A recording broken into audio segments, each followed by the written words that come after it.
Hello and welcome to the GK academy channel. GK academy চ্যানেলে আমি সর্বজিৎ তোমাদের সকলকে স্বাগত জানাই।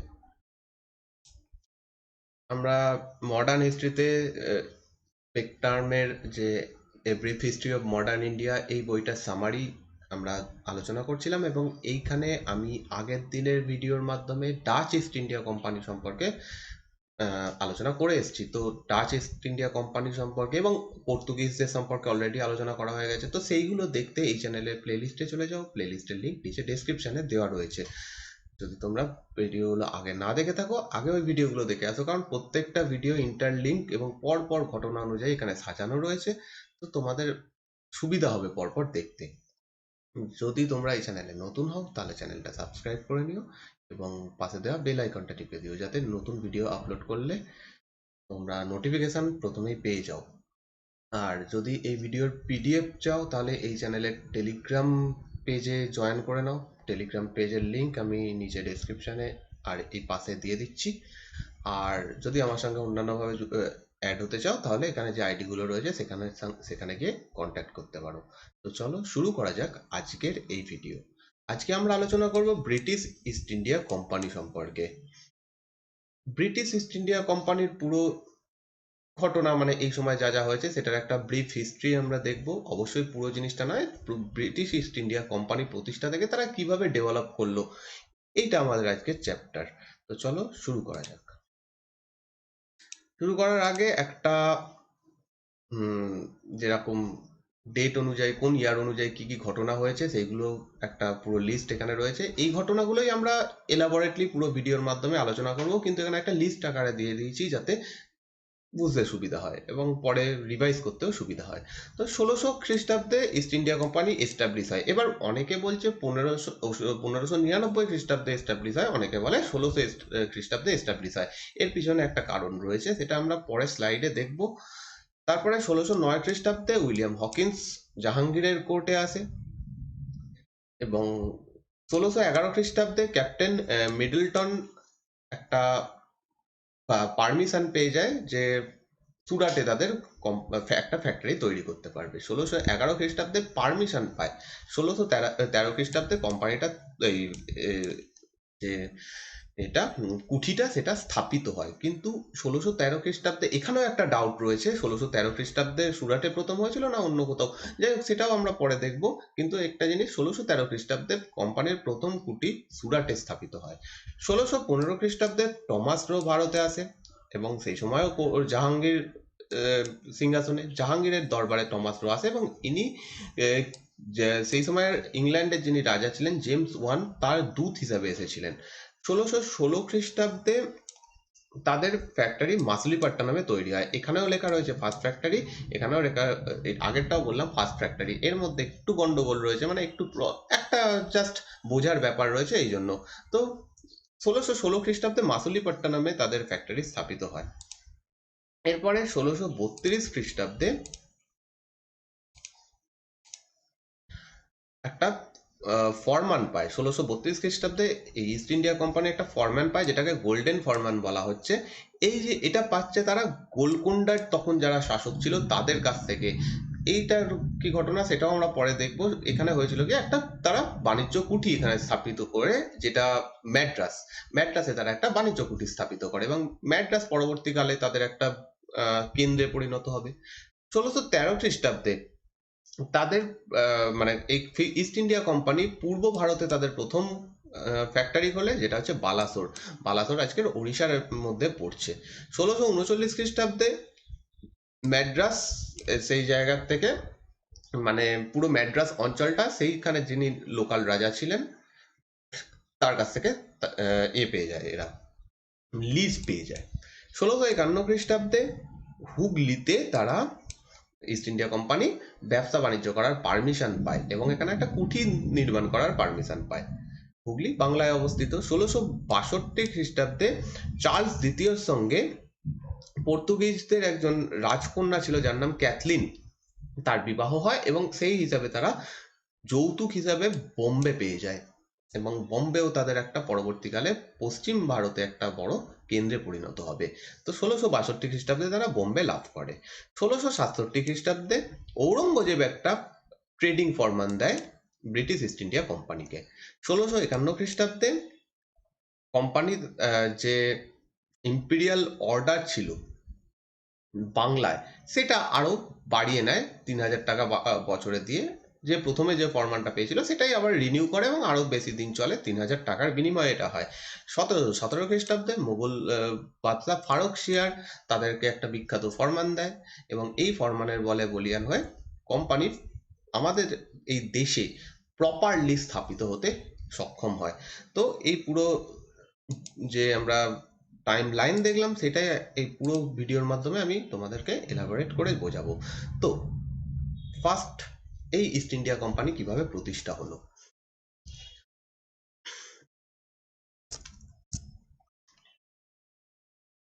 এই সময়ের ঘটনা যখন 1588 খ্রিস্টাব্দের আমি ঘটনা বলছি। এই সময়ে স্পেনের আন্ডারে ব্রিটিশ পড়তো। স্পেন ব্রিটিশকে অধিকার করে রেখেছিল এবং 1588 খ্রিস্টাব্দে স্প্যানিশ আর্মাডাকে ধ্বংস করে ব্রিটিশরা স্বাধীনতা পায় এবং এই স্বাধীনতা পাওয়ার সাথে সাথে তারা প্রচণ্ডভাবে নিজেদেরকে ডেভেলপ করতে শুরু করে। তারা এবার অন্যান্য যে সমস্ত কোম্পানিগুলো এতদিন বিভিন্ন জায়গায় বাণিজ্য করছে, যেমন পর্তুগিজদের মতো, তারপর ডাচরা এতদিনে চলে গেছে ব্যবসা বাণিজ্য করতে, তাদের মতো এরাও মনে করে আমরাও ব্যবসা বাণিজ্য করতে যাব, আমরাও বিভিন্ন জায়গায় যাব। তো এইখান থেকেই ইংরেজদের ইতিহাস শুরু হচ্ছে 1588 খ্রিস্টাব্দে এবং এরপরে 1599 খ্রিস্টাব্দ।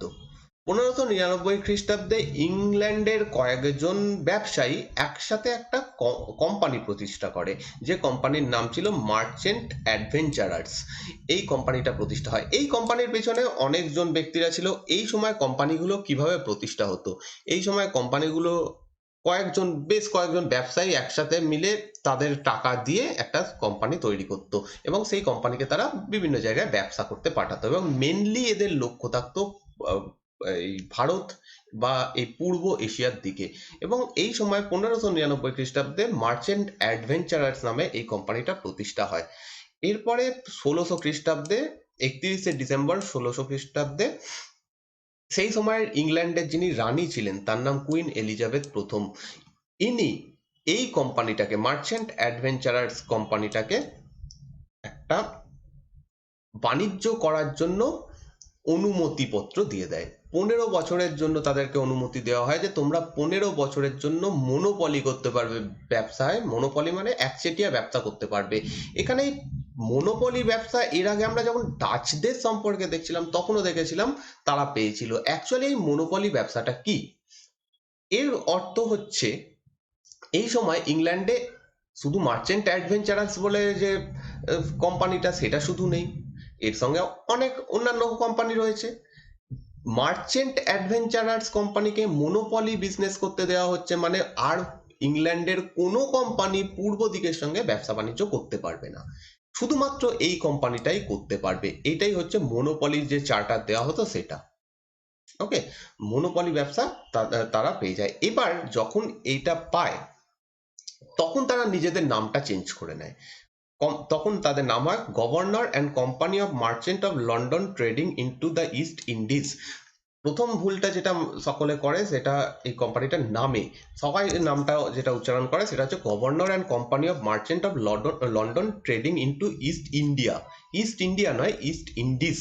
ঠিক আছে, এটা হচ্ছে কোম্পানির নাম এবং এরা 15 বছরের জন্য মনোপলি পেয়ে যায়। আর এই কারণে এই সালটা নিয়ে একটু কনফিউশন রয়েছে। 1599 খ্রিস্টাব্দে অ্যাকচুয়ালি এই কোম্পানিটা প্রতিষ্ঠা হচ্ছে আর 1600 খ্রিস্টাব্দে তার নাম চেঞ্জ হচ্ছে।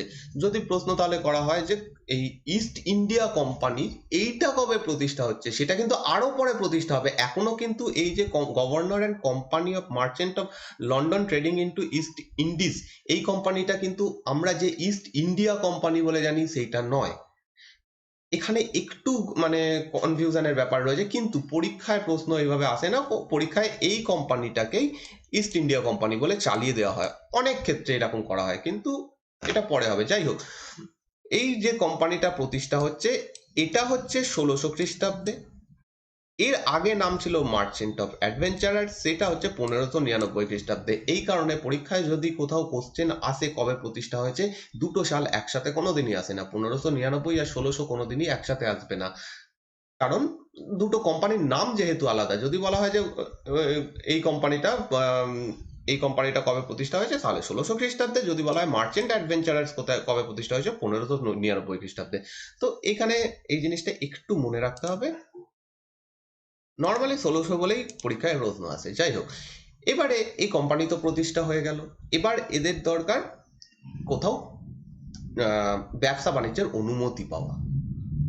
তো সেই চেষ্টা করতে এবার শুরু করে, এবং কিভাবে এই ইংলিশ কোম্পানিটা, ব্রিটিশ কোম্পানিটা ধীরে ধীরে নিজেদেরকে বাড়াতে থাকবে, কিভাবে তারা নিজেদেরকে ডেভেলপ করতে থাকছে, সেইটা পুরো ডিটেলস এখানে রয়েছে। 1609 খ্রিস্টাব্দের এপ্রিল মাসে ক্যাপ্টেন হকিন্স বলে একজন ব্যক্তি, একজন ইংরেজ ব্যক্তি জাহাঙ্গীরের কোর্টে আসেন। ক্যাপ্টেন হকিন্সের সম্পর্কে আগের দিনও আমরা দেখেছিলাম। ক্যাপ্টেন হকিন্স অ্যাকচুয়ালি যে কোম্পানিটা প্রতিষ্ঠা হয়েছে, ব্রিটিশ কোম্পানিটা, তার দূত হিসাবে এসেছিল, এবং এরপরে যখন টমাস রো আসবে তখন সে রাজার দূত হিসাবে আসবে। এই দুটো আবার একটু মানে কনফিউশনের ব্যাপার। তো এই জিনিসগুলো, ছোট ছোট জিনিস খুব ইম্পর্টেন্ট। এই যেহেতু ব্রিটিশদের একটা ইতিহাস বড় রয়েছে আমাদের দেশের জন্য, তাই এই জিনিসটা মানে এই জায়গাটা একটু মানে মাইনরলি বুঝতে হবে, কারণ এখান থেকে অনেক প্রশ্ন আসে। যাই হোক, ক্যাপ্টেন হকিন্স 1609 খ্রিস্টাব্দের এপ্রিল মাসে জাহাঙ্গীরের কোর্টে এসে পৌঁছয়। এবং আগের দিন আমরা বলেছিলাম এই ক্যাপ্টেন হকিন্সের মধ্যে অনেক গুণ ছিল, যেমন এ তুর্কি ভাষায় কথা বলতে পারতো, যার ফলে জাহাঙ্গীরের ওপর প্লিজড হয়, খুব খুশি হয়, এবং তাকে মনসবদারি দেওয়া হয়, সমস্ত কিছু দেওয়া হয়। কিন্তু ক্যাপ্টেন হকিন্স কি করতে এসেছিল, এই যে ব্রিটিশ কোম্পানিটা প্রতিষ্ঠা হয়েছে তার জন্য ব্যবসায়িক অনুমতি পত্র জোগাড় করতে এসেছিল, অর্থাৎ ভারতে একটা বাণিজ্য কুঠি তৈরি করতে এসেছিল, সেটা সে পায় না। এবং এই কারণে 1611 খ্রিস্টাব্দে ক্যাপ্টেন হকিন্স আগ্রা ছেড়ে চলে যায়, মানে দেশে ফিরে যায়। যে জন্য ক্যাপ্টেন হকিন্স এখানে কোনো সাহায্য পায়নি বা এখানে কুঠি খোলার অনুমতি পায়নি, সেটা হচ্ছে পর্তুগিজরা। পর্তুগিজদের ক্ষমতা এখানে অনেক বেশি এই সময়। তো জাহাঙ্গীরও জানে যে তাকে ব্যবসা করতে গেলে পর্তুগিজদের সাহায্য লাগবে, সেই কারণে পর্তুগিজদের টপকে ইংরেজদের কোনো সাহায্য সে করে না, যদিও সে ক্যাপ্টেন হকিন্সের ওপর প্লিজ ছিল। এবং পর্তুগিজরাও এখানে বিভিন্ন রকম চুক্তি, বিভিন্ন কনস্পিরেসি করতে থাকে, যাতে কোনো অন্য কোম্পানি, ব্রিটিশরা যেন এখানে কাজ না করতে পারে, সেই কারণে। তো যাই হোক, এটা সফল হয়। 1611 খ্রিস্টাব্দে ক্যাপ্টেন হকিন্স ইংল্যান্ডে ফিরে যায়। 1612 খ্রিস্টাব্দে একটা ঘটনা হয়, যখন একজন ব্রিটিশ নাবিক, যার নাম ছিল থমাস বেস্ট বা ক্যাপ্টেন বেস্ট, এ এসে পর্তুগিজদের একটা জাহাজকে হারিয়ে দেয় বা পর্তুগিজ সেনাবাহিনীকে হারিয়ে দেয়, যেটা এই সময়ের ভিত্তিতে খুবই চমকপ্রদ একটা ব্যাপার ছিল। নতুন একটা দেশ, নতুন একটা কোম্পানি, তাদের এখনো পর্যন্ত অত শক্তিও হয়নি, তারা ভারতে কোনো জায়গা নেই তাদের কাছে, তারা এসে পর্তুগিজদের হারিয়ে দিচ্ছে। এবং এইটা দেখে জাহাঙ্গীর খুবই খুশি হয়ে যায়। জাহাঙ্গীর বুঝতে পারে যে কোনোভাবে এবার পর্তুগিজদের হাত থেকে মুক্তি পাওয়া সম্ভব, এবং এইটা ভেবেই 1613 খ্রিস্টাব্দে সুরাটে একটা ফ্যাক্টরি খোলার অনুমতি দেওয়া হয়। সুরাটে তাদের প্রথম ফ্যাক্টরি মানে তৈরি হয়, এবং সেই ফ্যাক্টরিটার প্রধান নিযুক্ত হন থমাস অলওয়ার্ড। তো 1613 খ্রিস্টাব্দে কোম্পানির প্রথম কুঠি স্থাপিত হলো। এবার অনেক ঐতিহাসিক বলছেন যে এই কুঠিটা স্থাপিত হয়নি তখনও, এটার অনুমতি দেওয়া হয়েছিল, কিন্তু কোনোভাবেই এটা স্থাপিত হয়নি এই সময়। কারণ এই সময় যতই পর্তুগিজরা হেরে যাক, তাদের শক্তি কিন্তু হঠাৎ করে কমে যায়নি, তাদের শক্তি যথেষ্ট এখনো বেশি রয়েছে। তাই জাহাঙ্গীর তাকে এদেরকে অনুমতি দিলেও ইংরেজরা এখানে কুঠি খুলতে পারে না, পর্তুগিজরা বাধা দেয়, তার জন্য হয় না। যাই হোক, 1613 খ্রিস্টাব্দে সুরাটে একটা ফ্যাক্টরি খোলা হয় বলেই আমরা মেনে নেব, কারণ বেশিরভাগ ঐতিহাসিকরা মনে করছেন যে সুরাটে 1613 খ্রিস্টাব্দে একটা ফ্যাক্টরি তৈরি হয়েছিল, কিন্তু সেটা বন্ধ হয়ে যায়।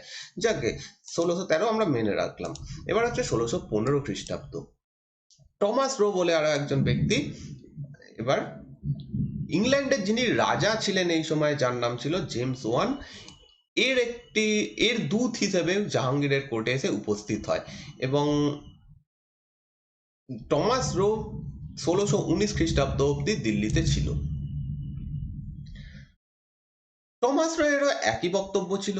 তারও উদ্দেশ্য ছিল আরো কিছু সুযোগ সুবিধা লাভ করা। যেহেতু আমরা দেখছি সুরাটের কোম্পানিটা প্রতিষ্ঠা হয়েছে, কিন্তু সেটা প্রপারলি প্রতিষ্ঠা হয়নি বলা যেতে পারে। সেটা এখনো ঠিকঠাক হয়েছে কিনা সেটার উপর ডাউট রয়েছে এবং আরো বিভিন্ন জায়গায় ফ্যাক্টরি খোলার দরকার রয়েছে। তো টমাস রো সেই উদ্দেশ্যে জাহাঙ্গীরের কোর্টে আসে, কিন্তু জাহাঙ্গীরের কাছ থেকে সে কোনো কমার্শিয়াল ট্রিটি করতে পারে না, খুব একটা বেশি কমার্শিয়াল মানে খুব একটা সাহায্য পায় না। Though he was unsuccessful in concluding a commercial treaty with the Mughal empire, he was able to secure a number of privileges including permission to set up factories at Agra, Ahmedabad and ব্রোচ।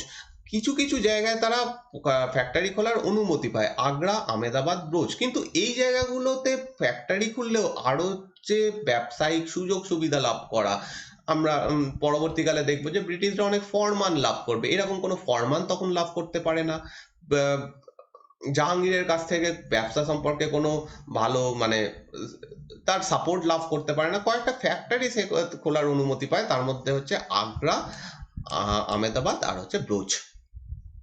এরপরে যত দিন এরপরে যাবে আমরা দেখবো যে ব্রিটিশদের সঙ্গে একাধিক বিদেশিদের লড়াই শুরু হবে বা একে একে হতে থাকবে। প্রথম হচ্ছে ডাচরা, সেকেন্ড পর্তুগিজরা, এরপরে ফরাসিরা আসবে, ফরাসিদের সঙ্গেও তাদের অনেকবার লড়াই হবে। যাই হোক, ডাচদের ভিডিওতে আমরা দেখে এসেছিলাম যে ডাচদের সঙ্গে কিছু যুদ্ধ হয় এবং ফাইনালি ডাচরা মেনে নেয় যে ঠিক আছে, ব্রিটিশরা ভারতে ব্যবসা করবে আর আমরা ইন্দোনেশিয়ার দিকে ব্যবসা করব, আমরা ভারতে করব না, আবার ব্রিটিশরা ইন্দোনেশিয়ায় গিয়ে ব্যবসা করবে না। তো এইখান থেকে ডাচরা কিছুটা হলেও ভারত থেকে সরে যায়, যদিও কিছুদিন অবধি তাও ছিল, ব্যবসা বাণিজ্য করতো। ফাইনালি ডাচরা তাদের সমস্ত কুঠি বিক্রি করে দেয় এদের কাছে, ইংরেজদের কাছে, এবং দিয়ে তারা ভারত ত্যাগ করে। তারা মেনলি ইন্দোনেশিয়ার ব্যবসার উপরে ফোকাস করতে থাকে। ১৬৬২ খ্রিস্টাব্দে ১৬৬২ খ্রিস্টাব্দে যেটা দেখলাম যে ক্যাথলিনের সঙ্গে, এ হচ্ছে পর্তুগিজদের একজন রাজকুমারী ছিল এবং তার সঙ্গে ইংল্যান্ডের রাজা চার্লস দ্বিতীয়র বিবাহ হয় এবং যৌতুক হিসেবে পর্তুগিজরা বোম্বে দিয়ে দেয়। ঠিক আছে, এবার বোম্বে কাকে দেওয়া হচ্ছে? চার্লস দ্বিতীয়কে। চার্লস দ্বিতীয় কোথায় থাকে? ইংল্যান্ডে। সে ভারতে আসছে না। তখনও পর্যন্ত ইংল্যান্ডের সরকারের ডাইরেক্ট কন্ট্রোল ভারতের ওপর নেই। তো চার্লস দ্বিতীয় সেই ইংল্যান্ড থেকে ভারতে বসে একটা জায়গা নিয়ে কি করবে? কোনো দরকার নেই। সে কি করে ১৬৬৮ খ্রিস্টাব্দে বোম্বে ইস্ট ইন্ডিয়া কোম্পানিকে দিয়ে দেয়। বলে যে মাত্র ১০ পাউন্ড পে করো, বছরে ১০ পাউন্ড করে পে করো, আর বোম্বে তোমরা নিজেদের কাজে ইউজ করো। কারণ বোম্বে এখন চার্লস দ্বিতীয়রই রয়েছে, জাস্ট হ্যান্ড ওভার করা হয়। মাত্র ১০ পাউন্ড, মানে জাস্ট নগণ্য একটা টাকা। এই সময় বোম্বের যা ভ্যালু ছিল, মানে আমি জমির ভ্যালু বলছি না, এই সময় ব্যবসায়িক দিক থেকে যা ভ্যালু ছিল সেটা ১০ পাউন্ডের কাছে কিছুই নয়। এখান থেকে তারা প্রচুর টাকা ইনকাম করবে। এর পরবর্তীকালে এখানে একটা কুঠি নির্মাণ করবে, প্লাস এই জায়গাতে তারা একটা ঘাঁটি তৈরি করবে। কারণ বোম্বে, এদিকে ম্যাড্রাস, আর ওদিকে কলকাতা, এই তিনটে জায়গায় ব্রিটিশ ইস্ট ইন্ডিয়া কোম্পানির মেন ঘাঁটি ছিল। কিছুদিন পর অব্দিও এই জায়গাগুলোই মেন ঘাঁটিতে পরিণত হবে। যাই হোক, ১৬৮৮ খ্রিস্টাব্দে বোম্বে তারা লাভ করে নেয়।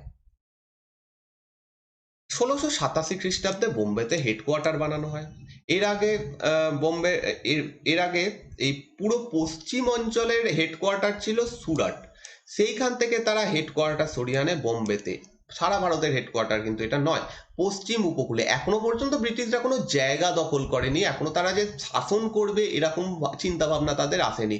তারা বিভিন্ন জায়গায় একটা করে হেডকোয়ার্টার বানিয়েছে, সেখান থেকে বাকি ওই জায়গাতে যা যা বাণিজ্য কুঠি রয়েছে সেগুলোকে কন্ট্রোল করে, প্লাস সেইখান থেকে ব্যবসা বাণিজ্য করে, এইটুকুই তারা কাজ করে। ১৬৮৭ খ্রিস্টাব্দে বোম্বেকে এবার হেডকোয়ার্টার বানানো হয় এবং সুরাট থেকে এটা ট্রান্সফার হয়ে বোম্বেতে আসে।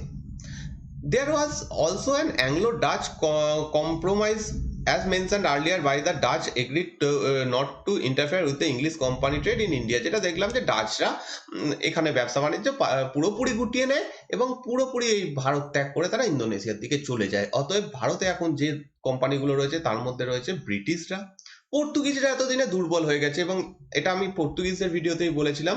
1662 খ্রিস্টাব্দে তাদের একটা মেন জায়গা বোম্বে যখন যৌতুক হিসেবে দিয়ে দিচ্ছে, এর থেকে বোঝা যাচ্ছে যে পর্তুগিজদের আর কোনো ক্ষমতা এখানে নেই। এই সময় রয়েছে ব্রিটিশরা, প্লাস এতদিনে আসছে ফ্রেঞ্চরা। এই দুটো শক্তি এই সময় প্রচন্ড বেশি হয়ে যায় এবং তার সঙ্গে মারাঠাদের শক্তি খুব বেশি হয়ে গেছে। এরা এবার লড়াই করবে। হ্যাঁ, এখন মুঘলদেরও শক্তি যথেষ্ট বেশি রয়েছে, তো এদের মধ্যেই এখন ক্ষমতার লড়াই চলবে। তো এই অবস্থা হচ্ছে 1687 খ্রিস্টাব্দে। এরপরে 1662 খ্রিস্টাব্দে, এটা দেখো এখানে আগে এটাও বলে দিয়েছি 1687 খ্রিস্টাব্দের ঘটনা, কিন্তু 1662 খ্রিস্টাব্দে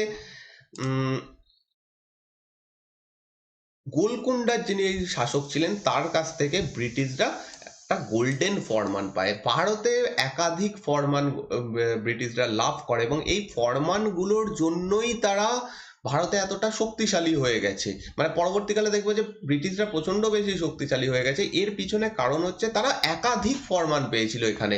যেমন 1662 খ্রিস্টাব্দে তারা গোল্ডেন ফরমান পাচ্ছে এই সময় গোলকুন্ডার যিনি শাসক ছিলেন তার কাছ থেকে। এখানে যে ফরমানটা ছিল তাতে কি বলা ছিল, on the payment of 500 pagodas a year they earn the privilege of trading freely in ports of Golconda. মাত্র 500 টাকা, সেই সময়ের ভিত্তিতে খুব একটা বেশি নয়, 500 টাকার ভিত্তিতে, মানে বছরে 500 টাকার ভিত্তিতে তারা গোলকুন্ডার যে বন্দর ছিল, গোলকুন্ডা বন্দর, সেইখান থেকে তারা ফ্রিতে ট্রেড করতে পারবে, ফ্রিলি ট্রেডিং করতে পারবে, ফ্রিতে নয় ফ্রিলি ট্রেডিং করতে পারবে, তাদের কেউ বাধা দেবে না, এইরকম একটা চুক্তি হয়। তো 1632 খ্রিস্টাব্দে গেল। 1639 খ্রিস্টাব্দে মাসুলিপট্টনম অঞ্চলের, মানে মাসুলিপট্টনমে একটা কেল্লা ছিল, মানে সরি ফ্যাক্টরি ছিল ব্রিটিশদের। সেই ফ্যাক্টরির যিনি প্রধান ছিলেন তার নাম ছিল ফ্রান্সিস ডে। ফ্রান্সিস ডে চন্দ্রগিরির রাজার কাছ থেকে ম্যাড্রাসে একটা দুর্গ বানানোর অধিকার পায়। এবার তারা দুর্গ বানাতে চলছে এবং এই দুর্গের নাম দেওয়া হয় ফোর্ট সেন্ট জর্জ। তো a member of the Masulipatanam Council, the British merchant Francis Day in 1639 received from the ruler of Chandragiri permission to build a fortified factory at Madras, which later became the Fort St. George and replaced Masulipatanam as the headquarter of English settlement in South India. এবং south ইন্ডিয়াতে, দক্ষিণ ভারতে এতদিন অব্দি ব্রিটিশদের headquarter ছিল মাসুলিপট্টনম, সেইখান থেকে এবার সেটা চেঞ্জ হয়ে ম্যাড্রাসে চলে আসছে এবং ম্যাড্রাসে যে দুর্গটা তারা বানাচ্ছে সেটার নাম ফোর্ট সেন্ট জর্জ। জর্জ হচ্ছে ইংল্যান্ডের রাজা এই সময়কার, তো তার নাম অনুসারে এটার নাম দেওয়া হয়। এরপরে ধীরে ধীরে তারা পূর্ব উপকূল বরাবর এগোতে থাকে এবং ফাইনালি তারা ভারতের পূর্ব দিকেও চলে আসে। ভারতের পূর্ব দিকে তাদের প্রথম ফ্যাক্টরি তৈরি হয় 1633 খ্রিস্টাব্দে এবং এটা হয় বালাসোরে। The English extended their trading activities to the east and started factories at Horipur in the Mahanadi Delta and at Balasore. তো দুটো জায়গায় তারা ফ্যাক্টরি পূর্ব উপকূলে খোলে, একটা হচ্ছে হরিপুর আর একটা হচ্ছে মহানদীর ডেল্টার হরিপুর, আর একটা হচ্ছে বালাসোর। বালাসোর হচ্ছে উড়িষ্যাতে অবস্থিত। এবং যখন এরা পূর্ব দিকে আসতে শুরু করে তারা প্রচুর বেশি ধনী হতেও শুরু করে, কারণ এই সময় বাংলা সব থেকে বেশি ধনী সুবা ছিল। পুরো ভারতের মধ্যে বাংলা সব থেকে বেশি ধনী সুবা ছিল এবং একসময় তারা বাংলাও দখল করে নেবে এবং তারপর থেকে তাদের ভারতের রোখা অসম্ভব হয়ে দাঁড়ায়। তো যেটা আমাদের মেন জায়গাটা বেঙ্গল, বাংলায় তারা কিভাবে দখল করে। এই সময় বাংলা একটা খুব রিচ ছিল, প্রভিন্স ছিল, সেটা ব্রিটিশদের সময় থেকে, মুঘলদের সময় থেকেই ছিল। মুঘলরা এখান থেকে প্রচুর লাভ করতো। মুঘলদের থেকে তারা পারমিশন পেয়ে যাবে যে এখানে একটা ফ্যাক্টরি খোলার। 1651 খ্রিস্টাব্দে বাংলার তখন যিনি সুবাদার ছিলেন তার নাম শাহ সুজা। শাহ সুজার কাছ থেকে ব্রিটিশরা বাংলায় একটা পায়, মানে ট্রেড করার অনুমতি পায়। Shah Shuja, the Subadar of or Governor of Bengal in 1651, allowed to the English to trade in Bengal in return of an annual payment of 3000 rupees in lieu of all duties. তো 1651 খ্রিস্টাব্দে শাহ সুজা এই সময় বাংলা সুবাদার, সে 3000 টাকা বার্ষিক, 3000 টাকার বিনিময়ে বিনা শুল্কে বাণিজ্য করার অধিকার দেয়। এবার বাংলায় এই যে বিনা শুল্কে বাণিজ্য করার অধিকার এরপরে 1717 সালে ফারুকশিয়ারও দেবে, কিন্তু ব্যাপারটা হচ্ছে এটার সূত্রপাত এই সময় থেকে শুরু হয়ে যায় 1651 খ্রিস্টাব্দ থেকে। তো এই সময় সুবাদার ব্যাপারটা কি একটু জাস্ট বলে দেবো, কারণ এরপরেও সুবাদার সম্পর্কে পাবো, মানে যদিও এটা মিডিভাল পার্টের অংশ। সবার উপরে রয়েছে কে? সবার উপরে রয়েছে মুঘল। মুঘলদের আন্ডারে বিভিন্ন প্রভিন্স রয়েছে, বিভিন্ন প্রান্ত রয়েছে, ঠিক আছে? যেমন বাংলা একটা প্রান্ত, সেই প্রান্তের একজন করে সুবাদার থাকতো। যেমন বাংলার সুবাদার হচ্ছে শাহ সুজা। তো বাংলার হেড শাসক বলা যেতে পারে একে, সুবাদারকে। সুবাদারের নিচে আরো একজন থাকতো যাকে বলা হতো দিওয়ান। ওকে, আর এই সময় দিওয়ান ছিল হচ্ছে মুর্শিদ কুলি খান। তাহলে সবার উপরে মুঘল হচ্ছে হেড, তার নিচে একজন, সে হচ্ছে সেই প্রান্তে সেই রাজ্যের হেড, অর্থাৎ বলতে পারি মুঘলরা হচ্ছে প্রধানমন্ত্রী, সুবাদাররা হচ্ছে মুখ্যমন্ত্রী, তার নিচে বিভিন্ন ছোট ছোট যারা থাকতো তাদের মধ্যে একজন সব থেকে বড়, সে হচ্ছে দিওয়ান, এবং এই সময় দিওয়ান হচ্ছে মুর্শিদ কুলি খান। যাই হোক, 3000 টাকার বিনিময়ে 1651 খ্রিস্টাব্দে এই অনুমতিটা পেয়ে যায় যে তোমরা বিনা শুল্কে বাণিজ্য করতে পারো। কিন্তু আমরা জানি যে বাংলাতে এই সময় বিনা শুল্কে বাণিজ্য ব্রিটিশরা অত সহজেও করতে পারছিল না, কারণ মুর্শিদ কুলি খাঁ এই সময় বাধা দিয়েছে, বা অন্যান্য ক্ষেত্রে অনেকভাবে বাধা এসেছিল, তাই তারা প্রপারলি করতে পারছে না। আর ব্রিটিশরা এই সময় সেরকম শক্তি নেই যে তারা সমস্ত যা রুলস রেগুলেশন রয়েছে সেগুলো ভেঙে তারা কাজ করবে, এখনো তারা অতটা শক্তিশালী হয়নি। হ্যাঁ, কিছু কিছু জায়গা থেকে তারা মানে কিছু কিছু জায়গায় তারা কুঠি স্থাপন করেছে, এটাই মাত্র। তো যাই হোক, 1651 খ্রিস্টাব্দে শাহ সুজা আরো একটা অনুমতি দেয় যে তোমরা এখানে বাণিজ্য কুঠি তৈরি করতে পারো, যদি কুঠি না থাকে তাহলে ব্যবসা কি করে করবে। তো যাই হোক, 1651 খ্রিস্টাব্দে হুগলিতে কুঠি খোলা হয়, মানে ফ্যাক্টরি খোলা হয়। অ্যান্ড এছাড়া কাসিমবাজার, পাটনা, রাজমহল, এই সমস্ত জায়গাগুলোতে তারা ব্যবসায়িক কুঠি খোলার অধিকার পায়। তো বাংলাতে অনেকগুলো জায়গাতে তারা ব্যবসায়িক কুঠি স্থাপন করে। তো দেখো, এই সময় কাসিমবাজার আর হুগলি, এই দুটো তো বাংলার মধ্যেই পড়ছে, আজকের বাংলার মধ্যেই। পাটনা বিহারে পড়ছে। তো এই বিহারও এই সময় বাংলার মধ্যে ছিল, সেই কারণে বিহারকেও বাংলার মধ্যে দেখানো হয়েছে। বিহার বলে আলাদা করেও স্টেট এই সময় ছিল না। তো পাটনা, রাজমহল, এই সমস্ত জায়গাতেও তারা ব্যবসায়িক কুঠি বানানোর অনুমতি পায়। Despite the privileges of the farmers, the company's business was now and then obstructed by custom officers in the local checkpost who asked for payment of tolls. তো আমরা যেটা আগের চারটা দেখলাম, সবার উপরে মুঘল, তারপরে নিচে রয়েছে হচ্ছে কোনো প্রান্তের একজন শাসক যাকে বলা হচ্ছে সুবাদার, সুবাদারের নিচে হচ্ছে দিওয়ান, দিওয়ানের নিচে এবার বিভিন্ন গ্রাম রয়েছে, বিভিন্ন জায়গা রয়েছে। দিওয়ানের নিচে তারা ছিল, তারা হচ্ছে জমিদার। এইবার ব্রিটিশরা তো পেয়ে যাচ্ছে বিনা শুল্কে বাণিজ্যের অধিকার, কার কাছ থেকে? সুবাদারের কাছ থেকে। কিন্তু ট্যাক্স কালেক্ট কারা করে? ট্যাক্স কালেক্ট করে তার নিচে যারা রয়েছে, অর্থাৎ দিওয়ান, অর্থাৎ জমিদাররা, এরা ট্যাক্স কালেক্ট করে। শাহ সুজা অনুমতি দিলেও ব্রিটিশরা এই সময় ফ্রিতে ব্যবসা বাণিজ্য করতে পারছে না। এর কারণ হচ্ছে তারা ফ্রিতে ব্যবসা বাণিজ্য করছে, কিন্তু অন্যদিকে এই জমিদাররা বা অন্যান্য যারা ছোট ছোট এই সময় শাসক ছিল, তারা বারে বারে ব্রিটিশদের কাছে যাচ্ছে এবং অর্থ আদায় করে আনছে। ব্রিটিশদের কিছু বলার থাকছে না, কারণ ফ্রিতে ব্যবসা বাণিজ্য তাদের করতে দেওয়া হচ্ছে, কিন্তু অন্য দিক থেকে তাদের কাছ থেকে টাকা নিয়ে নেওয়া হচ্ছে। সমান হয়ে গেল, একই ব্যাপার হয়ে গেল। তো যাই হোক, এইরকম একটা ঘটনা ঘটছে। বারে বারে বিভিন্ন জায়গা থেকে অবস্ট্রাক্ট আসছে, তারা প্রপারলি ফ্রিতে ব্যবসা বাণিজ্য এখানে করতে পারছে না। তো এই অসুবিধেগুলো দেখে ব্রিটিশরা বোঝে যে আমাদের এখানে একটা ফোর্ট বানানো দরকার, যেমন করে আমরা ম্যাড্রাসে বানিয়েছি। যদি এরকম একটা ফোর্ট থাকে তাহলে এই ছোট ছোট শাসকরা বারে বারে এসে আমাদের ভয় দেখিয়ে আমাদেরকে আহ, মানে লুটপাট করে টাকা নিয়ে নিতে পারবে না। আমাদের একটা বাধা দেওয়ার ক্ষমতা থাকবে। সেই কারণে তারা চাইছে যে আমরা একটা হুগলিতে ফোর্ট বানাই, এবং এটার জন্য তারা চেষ্টাও করে। In pursuance of its changed policy, the company wanted to have a fortified settlement at Hooghly so that force could be used to if necessary. তো ব্রিটিশরা এবার ভাবতে শুরু করে আমাদের পলিসি চেঞ্জ করা দরকার, আমরা শুধু যে কুঠি নির্মাণ করছি, ব্যবসায়িক ফরমান আদায় করছি, এতে লাভ হবে না, টাকা আমাদের কাছ থেকে বেরিয়ে যাচ্ছে, আমাদের দরকার ফোর্ট, আমাদের দরকার সৈন্য। সেই মতো উইলিয়াম হেগডে বলে একজন ব্রিটিশ গভর্নর, তখন বাংলায় যে কুঠিগুলো ছিল তার একটা গভর্নর ছিল। তখন কিন্তু তারা শাসন করছে না, এই গভর্নরের কাজ হচ্ছে শুধু কুঠিগুলোকে দেখা, কুঠিগুলোতে কি ব্যবসা বাণিজ্য হবে, কাদের সঙ্গে কি চুক্তি হবে, এই সমস্তগুলো দেখা। তো সেই সময় বাংলার যিনি গভর্নর ছিলেন তার নাম উইলিয়াম হেগডে।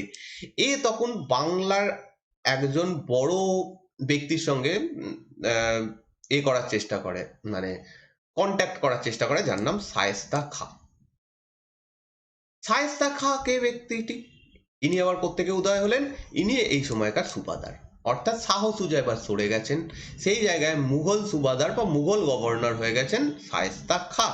এবং শায়েস্তা খাঁর সঙ্গে তারা কন্ট্যাক্ট করে যে আমাদের এখানে ফোর্ট বানানোর অনুমতি দেওয়া হোক। এবার সমস্যা হচ্ছে, এই সময়ে যিনি মুঘল শাসক তার নাম ঔরঙ্গজেব। ঔরঙ্গজেব এর নীতি কিছুটা অন্যরকম ছিল। ঔরঙ্গজেব কিন্তু চায়নি যে বাংলায় তারা দুর্গ বানাক, কারণ দুর্গ বানানো মানেই তাদের শক্তি বৃদ্ধি করে দেওয়া। তারা সৈন্য এবার রাখতে পারছে, এবং সৈন্য যদি তারা রাখতে পারে তারা যে কোনো সময় মুঘলদের মানে অপোনেন্টে চলে যেতে পারে, তারা মুঘলদের থেকে বেশি শক্তিশালী হয়ে যেতে পারে। এরকম ঔরঙ্গজেবের একটা ছিল, পলিসি ছিল, যে কারণে ঔরঙ্গজেব কিন্তু চায়নি। তো the Mughal governor of Bengal ছিল হচ্ছে Shaista Khan in August 1682 for redressal of the grievance. তো শায়েস্তা খাঁকে এই 1682 খ্রিস্টাব্দের আগস্ট মাসে এই চুক্তির কথা বলা হয়, মানে উইলিয়াম হেগডে তার কাছে গিয়ে বলেন এই 1682 খ্রিস্টাব্দে যে আমরা একটা কুঠি খুলতে চাই, তার একটা অনুমতি চাই। কিন্তু এর পরের ঘটনা যেটা হচ্ছে, ঔরঙ্গজেবের সঙ্গে এই ব্রিটিশদের গন্ডগোল লেগে যায়। ঔরঙ্গজেব এটা ডাইরেক্ট মানা করে দেয়। As nothing came out of the appeal, hostilities broke out between the English and Mughals. যখনই মুঘলরা এটা মানে বারণ করে দেয় যে না এখানে কুঠি খোলা যাবে না, তখন মুঘলদের সঙ্গে ইংরেজদের একটা শত্রুতা বা একটা মানে দ্বন্দ্ব শুরু হয়ে যায়। এবং ঠিক এর 4 বছর পরে 1668 খ্রিস্টাব্দের অক্টোবর মাসে মুঘল বাদশাহ ঔরঙ্গজেব হুগলি থেকে এই ইংরেজদের বিতাড়িত করার নির্দেশ দিয়ে দেন, এবং এটা হয়ও। হুগলি থেকে এবার ব্রিটিশদের এখান থেকে সরিয়ে দেওয়া হয়। ইংরেজরাও পাল্টা চাল করে। তারা করে কি, মুঘলদের যে এইগুলো ছিল, দুর্গগুলো ছিল বিভিন্ন জায়গায়, সেইগুলো দখল করে নেয়। এই সময় থানা, হিজলি, এবং হিজলি হচ্ছে মেদিনীপুরে অবস্থিত, থানা হচ্ছে আজকের গার্ডেন রিচের কাছে অবস্থিত, এবং বালাসোর, এই জায়গাতে যে মুঘল ফ্যাক্টরিগুলো, মুঘল দুর্গগুলো ছিল, সেইগুলো তারা দখল করে নেয়। অন্যদিকে তাদেরকে হুগলি ছেড়ে চলে যেতে হয়, কারণ হুগলি থেকে তাদেরকে বিতাড়িত করা হয়। কিন্তু এই সময় মুঘলরা শক্তিশালী, ঔরঙ্গজেব যথেষ্ট একজন শক্তিশালী বাদশা, তার সঙ্গে পারাটা সম্ভব নয়, ব্রিটিশদের এত ক্ষমতা নেই। এটা কিছুদিনের মধ্যে ব্রিটিশরা বুঝে যায়, এবং তারপরে তারা চেষ্টা করে মুঘলদের সঙ্গে কিভাবে বন্ধুত্ব করা যায় বা যে ঝামেলাটা ছিল সেটা মিটিয়ে নেওয়া যায়। তো সেই অনুযায়ী জোপ চার্নক এবার আসরে নামেন। After the Mughal raid on Hooghly, Job Charnock, a company agent, started negotiation with Mughals so as to return to a place called Sutanuti. তো জোব চার্নক এবার মুঘল বাদশার সঙ্গে নেগোসিয়েট করতে শুরু করে যাতে তারা হুগলি থেকে তাদেরকে বিতাড়িত করা হয়েছে সেই জায়গাটা আবার তারা পায়, বাংলায় আবার নর্মালি ব্যবসা বাণিজ্য করতে পারে। এই জন্য জোব চার্নক মুঘল বাদশার সঙ্গে কথোপকথন করতে থাকেন। কারণ ইংরেজরা এতদিনে বুঝে গেছিল যদি বাংলা থেকে তাদেরকে সরিয়ে দেওয়া হয় তাদের প্রচুর রেভিনিউ কমে যাচ্ছে, এবং আমরা মানে ব্রিটিশরা এখন এতটাও ক্ষমতাশালী নয় যে আমরা মুঘলদের সঙ্গে লড়াই করে জিতে যাব, তার থেকে চুক্তি করা ভালো। তো ঔরঙ্গজেব মেনে নেয়। ঔরঙ্গজেব বলে দেয় যে তোমরা ব্যবসা বাণিজ্য করতে পারো কিন্তু তোমাদের কুঠি খোলার কোনো অনুমতি নেই, সরি দুর্গ খোলার কোনো অনুমতি নেই। তোমরা নর্মালি ব্যবসা করতে পারো, কুঠি বানাতে পারো, ইত্যাদি করো, কোনো প্রবলেম নেই। তো এই কারণে 1690 খ্রিস্টাব্দের ফেব্রুয়ারি মাসে সুতানুটি বলে যে জায়গাটা, এটা ব্রিটিশরা পেয়ে যায়। মানে ট্রিটিটা সাইন হয় 1690 খ্রিস্টাব্দের ফেব্রুয়ারি মাসে এবং সুতানুটি তারা লাভ করে আগস্ট মাসের, মানে 1690 এর আগস্ট মাসে। সন্ধিটা হয় 1690 এর ফেব্রুয়ারি মাসে, আগস্টে হয়ে তারা পেয়ে যায়। তো 1691 খ্রিস্টাব্দের ফেব্রুয়ারি মাসে, ফেব্রুয়ারি 10ই ফেব্রুয়ারি 1691 তারা একটা কুঠি এই জায়গাতে স্থাপন করে, এবং আগের যে চুক্তিটা ছিল যে তোমরা বার্ষিক 3000 টাকা দাও এবং বিনা শুল্কে ব্যবসা বাণিজ্য করো, সেটা আবার পুনরায় কন্টিনিউ হতে থাকে। এবং এইবার আর কোনো যুদ্ধ নয়, এবার তারা নর্মালি যেরকম ভাবে ব্যবসা করার তারা করতে থাকে। কিন্তু ব্রিটিশরা জানে যে আমাদের কোনোভাবে একটা কুঠি স্থাপন করতেই হবে, তার জন্য কোনো একটা প্ল্যান দরকার ছিল। প্রথমেই মানে এরপরেই এই সুযোগটা চলে আসে বর্ধমানের একজন জমিদার যার নাম শোভা সিং। এই শোভা সিং বিদ্রোহ ঘোষণা করে দেয় এবং ব্রিটিশদের যে কয়েকটা কুঠি রয়েছে এই কাছাকাছি অঞ্চলে, সুতানুটি বা এই সমস্ত জায়গাতে, সেই সমস্ত জায়গাগুলোতে এরা লুট করে নেয়। শোভা সিং এসে লুট করে। এই ঘটনা হচ্ছে 1696 খ্রিস্টাব্দে। ব্রিটিশরা একটা বাহানা পেয়ে যায়। ব্রিটিশরা মুঘলদের গিয়ে বলে দেখো আমাদের এইভাবে কুঠি লুট করে নেওয়া হচ্ছে, আমরা তো এখানে ব্যবসা বাণিজ্য করছি কিন্তু আমাদের কুঠি লুট করা হচ্ছে, আমরা কি করে ব্যবসা বাণিজ্য করব, আমাদের একটা দুর্গ বানাতে দেওয়া হোক, তাতে আমরা সৈন্য রাখবো, কিন্তু মুঘলদের সঙ্গে যুদ্ধ করার জন্য নয়। এই রকম জমিদাররা বা কেউ কোনো দস্যুরা এসে যদি লুট করে নেয় বা যদি কোনো জমিদাররা এরকম ভাবে লুট করে তাহলে তাদের থেকে বাঁচবো, এইটুকুই আমাদের দরকার, তার জন্য একটা কুঠি বানাবো। তো এটারও পারমিশন পেয়ে যায়, কারণ এরকম একটা ঘটনা যদি ঘটেই থাকে মুঘলদেরও বাধ্য, মুঘলরাও দিতে বাধ্য, কারণ এদেরও একটা রুলস এন্ড রেগুলেশন রয়েছে। তুমি এখানে ব্যবসা করতে এসছো, তোমার সুযোগ সুবিধা দেওয়া দরকার। মুঘলরাও জানে যে ব্যবসা বাণিজ্য যদি ইংরেজরা করে তাহলে তাদের থেকে আমরা আবার ট্যাক্স নিয়ে আমাদের ইনকাম হবে, আমাদের কোষাগার ভর্তি হবে, অতএব তাদেরকেও সরিয়ে দিয়ে লাভ নেই। ঠিক আছে, কুঠি খুলতে চাইছে, একটা কুঠি খুলতে দেওয়ার অনুমতি দেওয়া হোক। 1668 খ্রিস্টাব্দে the English succeed in getting the permission to buy the zamindari of 3 villages of Sutanati, Govindapur and Kolikata from their owning on payment of rupees from their owners on payment of 1200। তো 1698 খ্রিস্টাব্দে সুতানুটি, গোবিন্দপুর এবং কলিকাতা এই তিনটে গ্রাম 1200 টাকার বিনিময়ে এইখানকার যারা জমিদার ছিল তাদের কাছ থেকে তারা কিনে নেয়, ইংরেজরা কিনে নেয়। তো সব থেকে ভুল যেটা হয়, বলা হয় যে কলকাতা শহরটা তৈরি করেছিল জোব চার্নক। এটা পুরোপুরি একটা ভুল ঘটনা। জোব চার্নক সুতানুটি গ্রামটাতে ব্যবসা করার অনুমতি পেয়েছিল, কুঠি বানানোর অনুমতি পেয়েছিল, তার মানে এই নয় যে সে পুরো শহরটাই তৈরি করে দিয়েছিল। তো ইতিহাসে আমাদের অনেকটা ভুল পড়ানো হয়, মানে অনেক জায়গায় ভুল বলা হয়, এর পিছনে অনেক কারণ রয়েছে। ব্রিটিশদের যে ইমেজ সেটাকে তৈরি করা, যে কলকাতা শহর তারা তৈরি করেছে, এত ভালো একটা শহর তারা তৈরি করে দিয়ে গেছে, এই সমস্ত কারণগুলো দেখানোর জন্য, জোব চার্নকের যে ইমেজ ছিল সেটাকে বানানোর জন্য এইগুলো প্রচার করা মাত্র। যাই হোক, সুতানুটি, গোবিন্দপুর, কলিকাতা এই তিনটে গ্রাম তারা লাভ করে 1698 খ্রিস্টাব্দে, এবং এই জায়গাতে কলকাতা নগর তৈরি হয়। কলকাতা নগর আগে, এই জায়গাটায় একটা নগর আগে থেকে ছিল, তারা শুধু চেঞ্জ করে নাম দেয় কলকাতা, এবং এই জায়গাটা এবার থেকে ব্রিটিশদের আন্ডারে একটা বড় শহরে পরিণত হবে। তো এই 3টে গ্রামে আজকের যে কলকাতা শহর সেটা অবস্থিত। মাত্র 1200 টাকার বিনিময়ে এই জায়গাগুলো তারা পায়। কলকাতাতে তারা একটা নতুন ফোর্ট তৈরি করে, একটা দুর্গ তৈরি করে, যে দুর্গের নাম ফোর্ট উইলিয়াম। 1700 খ্রিস্টাব্দে এই ফোর্টটা তৈরি হয়, এই দুর্গটা তৈরি হয়, এবং এই সময় ইংল্যান্ডের যিনি রাজা, যার নাম ছিল উইলিয়াম, এর নাম অনুসারে এই ফোর্টটার নাম দেওয়া হয়। এবং এই ফোর্ট উইলিয়ামের প্রথম প্রেসিডেন্ট নিযুক্ত করা হয় স্যার চার্লস আয়ারকে। ফোর্ট উইলিয়ামের প্রথম প্রেসিডেন্ট, মানে এই শুধু দুর্গটার একজন প্রেসিডেন্ট করা হয়, বসানো হয়, যার নাম স্যার চার্লস আয়ার। তো এই ম্যাপটা আমি আগের দিনেও ইউজ করেছিলাম, যেহেতু আলাদা আলাদা ম্যাপ পাইনি। হ্যাঁ, ব্রিটিশদের হয়তো খুঁজলে পাওয়া যেত, কিন্তু এখানেই যেহেতু দেওয়া আছে তাই এই ম্যাপটাই আবার অ্যাড করে দিয়েছি। কোথায় কোথায় তাদের কুঠি ছিল।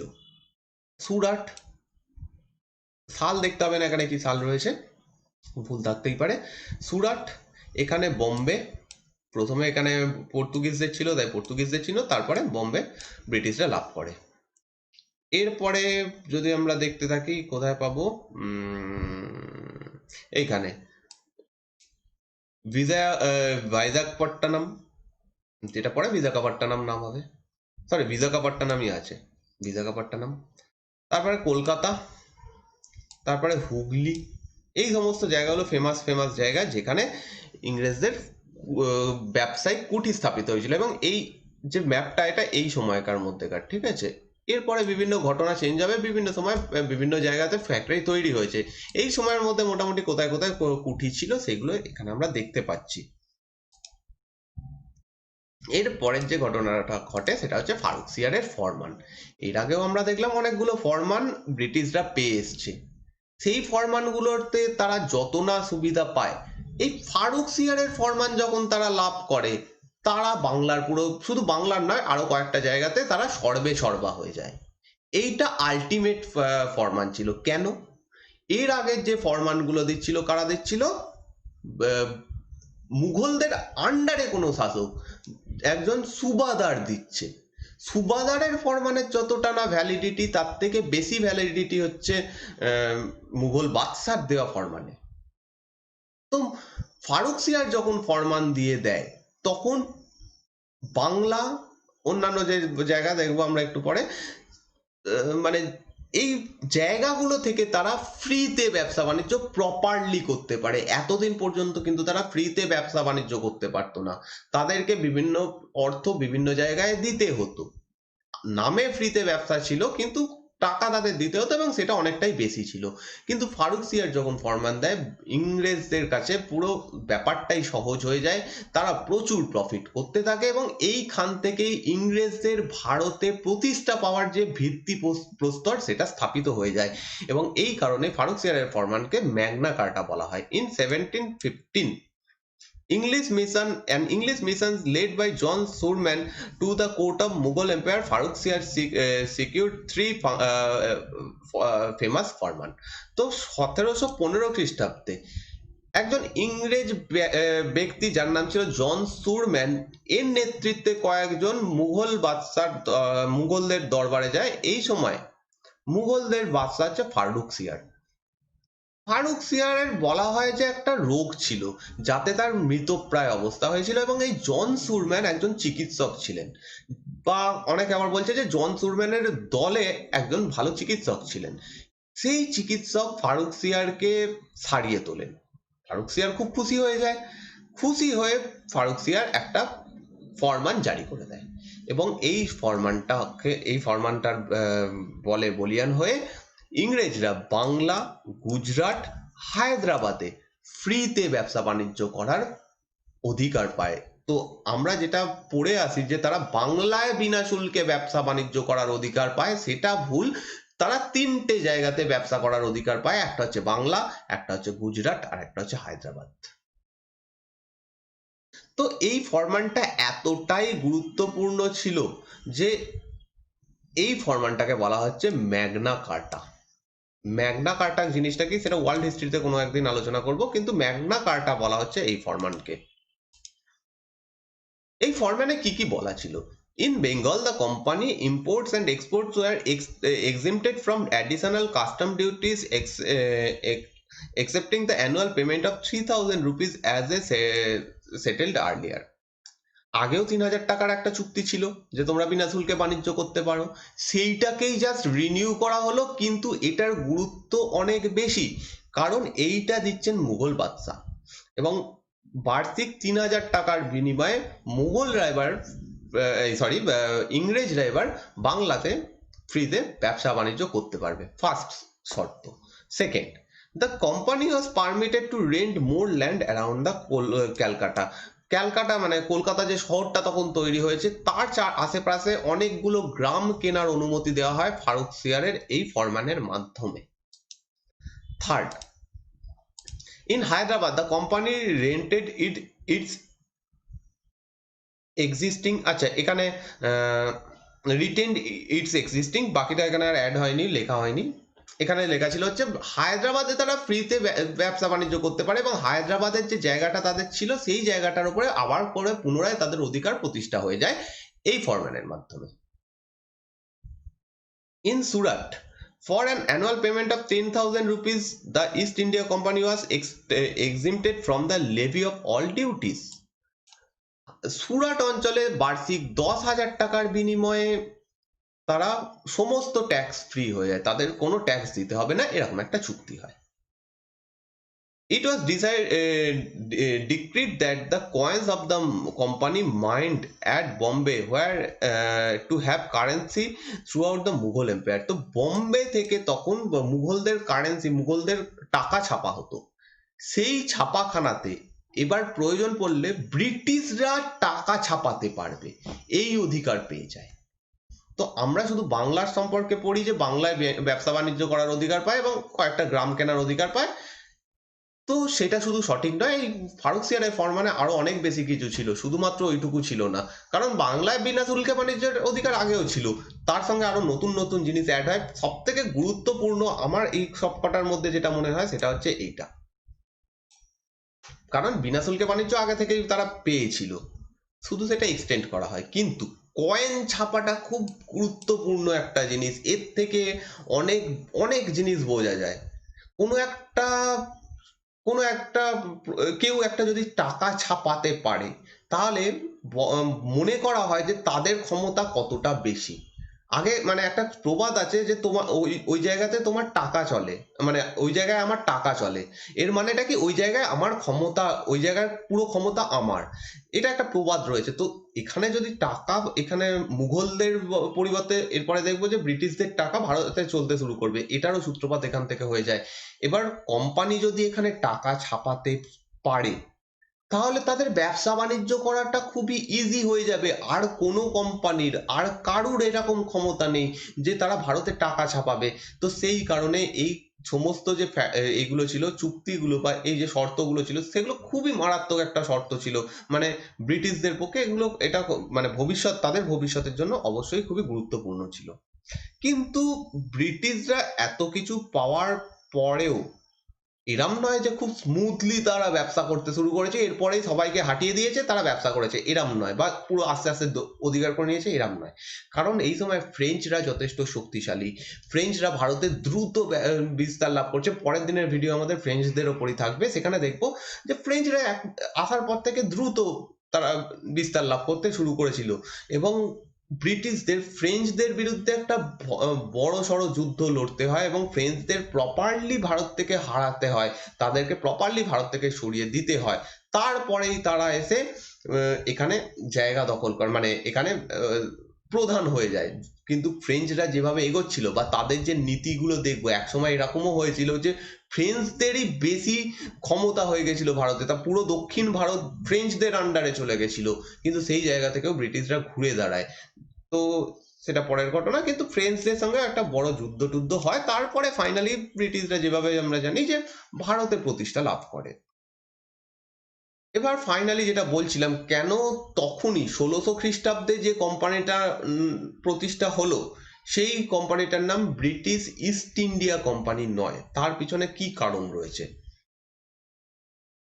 1688 খ্রিস্টাব্দে, after the English Revolution of 1688, the Whigs, with their enhanced influence, opposed the monopoly of East India Company. যদিও এখানেও ইস্ট ইন্ডিয়া কোম্পানি লেখা হয়েছে, পরে এটার নাম হয়ে যাবে যে ইউনাইটেড ইস্ট, মানে তারপরে অ্যাকচুয়ালি মানে এর কিছুদিন পরে ইস্ট ইন্ডিয়া কোম্পানির নামটা প্রকাশ্যে আসবে। আমরা যে ইস্ট ইন্ডিয়া কোম্পানি বলি এইটা কিন্তু এখনো হয়নি। 1708 খ্রিস্টাব্দের পরে অ্যাকচুয়ালি কোম্পানিটার নাম ইস্ট ইন্ডিয়া কোম্পানি হয়। ঠিক আছে, এবার 1688 খ্রিস্টাব্দে ইংল্যান্ডে একটা রেভলিউশন হয়। এইখানে রেভলিউশনে বলা মানে রেভলিউশন মানে বোঝাই যাচ্ছে যে একটা সমাজের আন্দোলন, বিদ্রোহ ইত্যাদি ইত্যাদি হয়, পুরো সমাজে একটা চেঞ্জ আসে, পুরো শাসন ব্যবস্থায় পুরো চেঞ্জ আসে। এবং 1688 খ্রিস্টাব্দে ইংরেজরা দাবি করতে থাকে কেন একটা মাত্র কোম্পানি এরকম একচেটিয়া বাণিজ্যের অধিকার পাবে, এটা উচিত নয়। সেই সময় সকলের মধ্যে একটা নীতি বা একটা নিয়ম, এথিক্স, এই সমস্ত জিনিসগুলো ইংল্যান্ডে প্রচার হতে শুরু হয়েছে, মানুষ বুঝতে শিখেছে। তারা মনে করে যে শুধু একটা কোম্পানিকে এইভাবে দেওয়া হচ্ছে অন্যায়, মনোপলি করতে দেওয়া। এবং এইটা যখন হয়, এইরকম যখন ঘটনা ঘটতে থাকে, একাধিক কোম্পানি ইংল্যান্ডে প্রতিষ্ঠা হয় এবং ব্রিটিশ যে সরকার তারাও মেনে নিতে বাধ্য হয় যে যে কোম্পানিটা 1600 খ্রিস্টাব্দে প্রতিষ্ঠা হয়েছে এবং যারা এখন ভারতে রয়েছে তারা মনোপলি করতে পারবে না, অন্যান্য কোম্পানিও ব্যবসা তাদেরও অধিকার দিতে হবে। তারা যদি লাভ করতে পারে তারা থাকবে, যদি তারা লাভ করতে না পারে তারা চলে যাবে বা তাদের বন্ধ করে দেওয়া হবে, আলাদা ব্যাপার, কিন্তু তাদেরকে সুযোগ অন্তত দিতে হবে। তো এই কারণে স্যার উইলিয়াম নরিস বলে একজন ব্যক্তি, যে এই আগের 1600 সালের যে প্রতিষ্ঠিত কোম্পানিটা, সেই কোম্পানিটার একজন বিরোধী পক্ষ ছিল, সে একটা কোম্পানি প্রতিষ্ঠা করে ফেলে, সে নতুন একটা কোম্পানি প্রতিষ্ঠা করে। তো যাই হোক, thus a rival company was formed with deputed Sir William Norris as its ambassador to the court of Aurangzeb, যেটা হয় 1701 থেকে 1702 খ্রিস্টাব্দের মধ্যে তারা আসে, to gain trading privileges for itself। তো এই উইলিয়াম নরিস একটা কোম্পানি প্রতিষ্ঠা করে এবং সে ঔরঙ্গজেবের কাছে দূতও পাঠায়। 1701 খ্রিস্টাব্দে আসে এবং 1702 খ্রিস্টাব্দে সেই দূত ইংল্যান্ডে ফিরে যায়। তো এবং এখানে উইলিয়াম নরিসও কিছু সুযোগ সুবিধা লাভ করার কথা বলে, ঔরঙ্গজেবকে বলে যে আমরাও ব্যবসা বাণিজ্য করতে চাই, আমাদেরও কিছু সুযোগ সুবিধা দেওয়া হোক। যাই হোক, ঔরঙ্গজেব ওই সময় মেনে নেয় যে অলরেডি একটা ব্রিটিশ কোম্পানি রয়েছে, আর একটা আসবে, নতুন কোনো ব্যাপার নয়, তাকে ছাড়পত্র দেওয়া হয়। সেই কোম্পানিটা ভারতে চলেও আসে, তারাও ব্যবসা বাণিজ্য করতে শুরু করে। অর্থাৎ ভারতে এখন দুটো ব্রিটিশ ইস্ট ইন্ডিয়া কোম্পানি রয়েছে। ওকে, দুটো ব্রিটিশ কোম্পানি রয়েছে ভারতে। এবং বাকি যারা ছিল তাদের কথা বাদ দাও, এই সময় অনেকগুলো কোম্পানি তৈরি হয়, এই শুধুমাত্র একটা কোম্পানি নয়, অনেকগুলো কোম্পানি এই সময় তৈরি হয়। যাই হোক, এই কোম্পানিটা ভারতে এসেছিল এবং ব্যবসা বাণিজ্য করতে শুরু করে।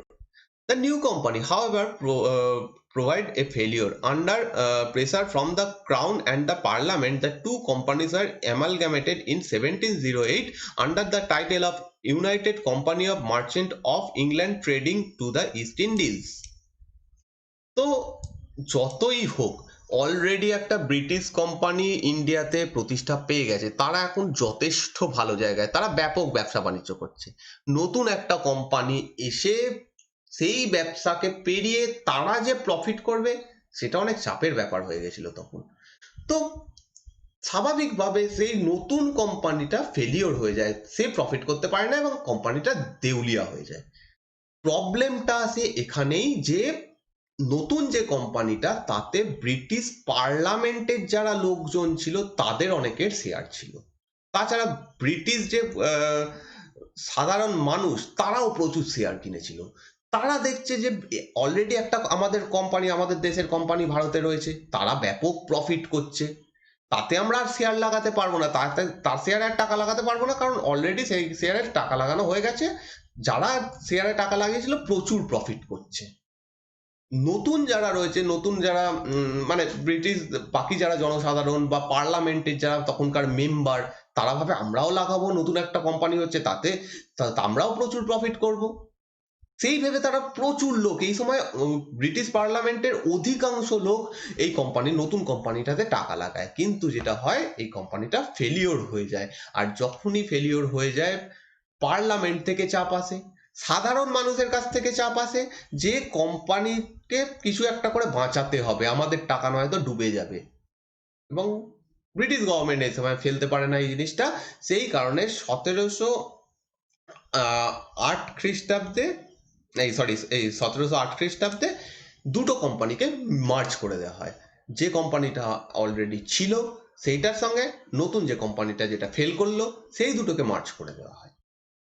এর ফলে নতুন যে কোম্পানিটা তৈরি হলো তার নাম হয় United company of merchant of England trading to the east Indies. এবং এই কোম্পানিটাই এখন থেকে 1708 খ্রিস্টাব্দে দ্য ইস্ট ইন্ডিয়া কোম্পানি নামে পরিচিত হয়, এবং 1873 খ্রিস্টাব্দ অব্দি এটা ইস্ট ইন্ডিয়া কোম্পানি নামেই ভারতে থাকবে। কারণ তারপরে এই কোম্পানির শাসন বন্ধ হয়ে যায়, ডাইরেক্ট মহারানীর শাসন ভারতে প্রতিষ্ঠিত হয়। সেই কারণে 1708 থেকে 1873 খ্রিস্টাব্দ অব্দি এই দুটো কোম্পানির যে মিলিত রূপ সেটার নাম ইস্ট ইন্ডিয়া কোম্পানি। তো যদি কোথাও প্রশ্ন আসে যে 1600 মানে কবে ইস্ট ইন্ডিয়া কোম্পানি প্রতিষ্ঠা হয়েছে, প্রপার অ্যান্সার হওয়া উচিত 1708 খ্রিস্টাব্দে, কিন্তু পরীক্ষায় এই 1708 এই সালটা থাকে না। যদি থাকে তাহলে 1600 থাকবে না। তো এই জিনিসগুলো একটু জাস্ট কমন সেন্সের মাধ্যমে বুঝে নিতে হবে। 1600 খ্রিস্টাব্দে যে কোম্পানিটা প্রতিষ্ঠা হয় তার নাম ব্রিটিশ ইস্ট ইন্ডিয়া কোম্পানি নয়, 1708 খ্রিস্টাব্দে যে কোম্পানিটা নতুনভাবে তৈরি হয় তার নাম ব্রিটিশ ইস্ট ইন্ডিয়া কোম্পানি। ওকে, তো এই ভিডিও এই অবধি থাকছে, কারণ আমরা পুরো জিনিসটা আলোচনা করলাম। এবার ব্রিটিশদের এই পুরো জিনিসটা আমরা একটা জাস্ট ওভারভিউ দেখলাম। এর পরে অনেক ঘটনা ঘটবে, এর মাঝে অনেক ঘটনা ঘটবে, সেই জিনিসগুলোকে আমরা আপাতত স্কিপ করেছি, কারণ সেইগুলোর জন্য সেপারেট সেপারেট টপিক আছে, সেপারেট সেপারেট চ্যাপ্টার রয়েছে, সেইখানে এগুলো আমি আলোচনা করব। তো এর পরের দিন আমরা ফ্রেঞ্চদের সম্পর্কে দেখব, এবং সেখানেও ব্রিটিশদের কিছু কথা পাবো, কারণ আমাদের ভারতের ইতিহাস, আধুনিক ভারতের ইতিহাস পুরো ব্রিটিশরা জড়িয়েই রয়েছে পুরো ব্যাপারটাতে। তো পরের দিনের ভিডিওর জন্য অবশ্যই অপেক্ষা করো, এবং এই ভিডিওটা যদি ভালো লাগে অবশ্যই লাইক করো। যদি এই ভিডিওটার পিডিএফ চাও টেলিগ্রামে চলে যাবে, আমি ওখানে পিডিএফ দিয়ে দেবো। তো thank you for watching this video.